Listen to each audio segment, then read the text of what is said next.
Ak chcete aktualizovať profil a nastavenia, môžete to spraviť priamo v eTobi aplikácii. Na hlavnej obrazovke stlačte Spravovať účet v rohu menu. Tu si môžete pozrieť svoju ďalšiu platbu a históriu fakturácie. V sekcii Platobné profily môžete pridať novú kartu alebo vytvoriť platobnú metódu, pretože starú kartu nemôžete aktualizovať. Aktualizujte svoje osobné údaje, pozrite si referenčné knihy, na ktoré ste prihlásení a stiahnite si zoznam klientov. Vyberte, aké oznámenia by ste chceli dostávať v aplikácii alebo v e-mailoch.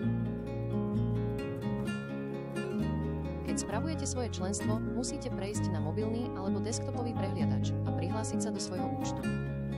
Uvidíte tlačidlo na správu. A tu si môžete pozrieť svoj aktuálny plán. Pozastaviť. Alebo zmeniť svoj plán, ak by ste chceli prejsť na lepší alebo osobný plán.